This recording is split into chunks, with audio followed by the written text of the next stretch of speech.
Good morning, students. Welcome back. We are continue our topic physical features of India. We have studied about the Himalaya mountain. Second point is northern plain and the third point is the peninsula plateau. यानी कि प्रायद्वीपीय जो पठार है उसके बारे में हम लोग यहाँ पर कंप्लीट स्टडी करेंगे.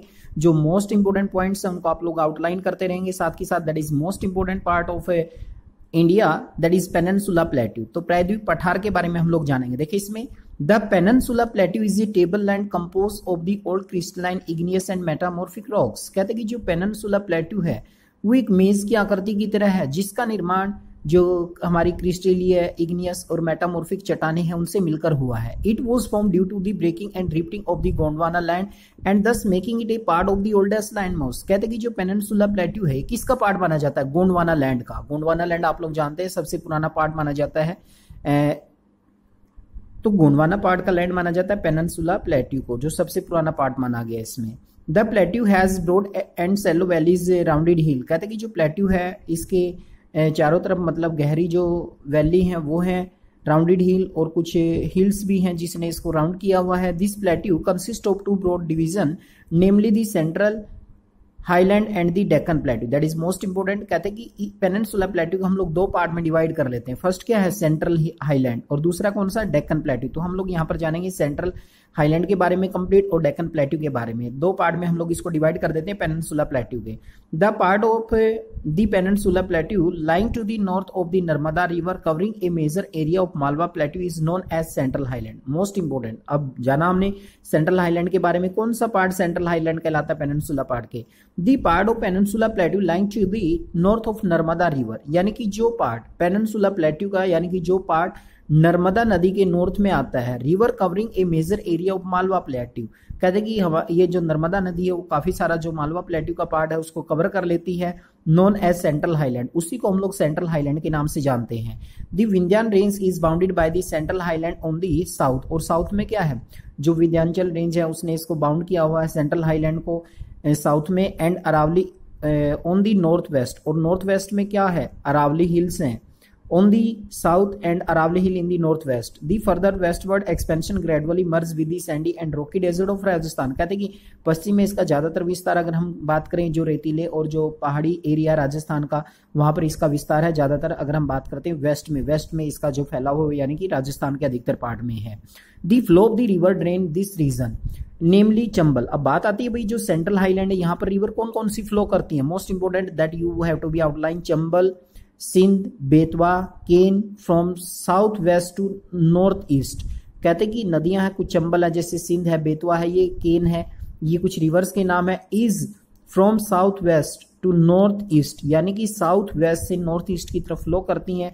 दस इंडिकेटिंग दी स्लोप. यानी कि इससे पता चलता है कि जो ये हमारा सेंट्रल हाईलैंड है ये साउथ वेस्ट से नॉर्थ ईस्ट की तरफ इसका स्लोप है, ढलान है ज्यादा.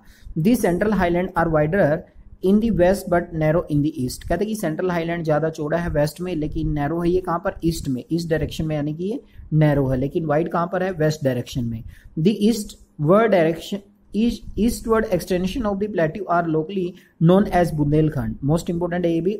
एंड बागेलखंड. कहते हैं कि जो फैलाव है ईस्ट की तरफ सेंट्रल हाईलैंड का उसे यानी कि बुंदेलखंड के नाम से या बागेलखंड के नाम से जाना जाता है. दी छोटा Nagpur plateau mark the further eastward extension. कहते हैं कि छोटा नागपुर जो प्लेट्यू है वो ईस्ट की तरफ ज्यादा फैला हुआ है. Drain by the Damodar valley. कहते हैं कि जो दामोदर वैली है दामोदर वैली के द्वारा इसको ड्रेन किया जाता है. यानी कि दामोदर रिवर के द्वारा इसको ड्रेन किया जाता है. कौन से पार्ट को? जो सेंट्रल हाईलैंड है. तो that is detailed description of central highland that are given.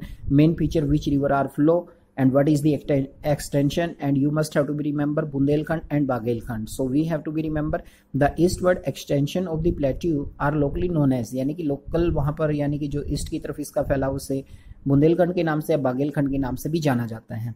Okay student, now we will continue. The Deccan Plateau is a triangular landmass that lies in the south of the river Narmada. कहते हैं कि जो Deccan plateau है, अब second part कौन सा था हमारा? डेक्कन प्लेट्यू. तो हमने पढ़ा पहले सेंट्रल हाईलैंड के बारे में. अब बात करते हैं डेक्कन प्लेट्यू की. The Deccan plateau is a triangular landmass that lies in the south of the river Narmada. कहते हैं कि जो डेक्कन प्लेट्यू है वो एक ट्रायंगल की शेप का है, ठीक है ना, जो south of the river Narmada, जो नर्मदा रिवर के साउथ में है. The Satpura range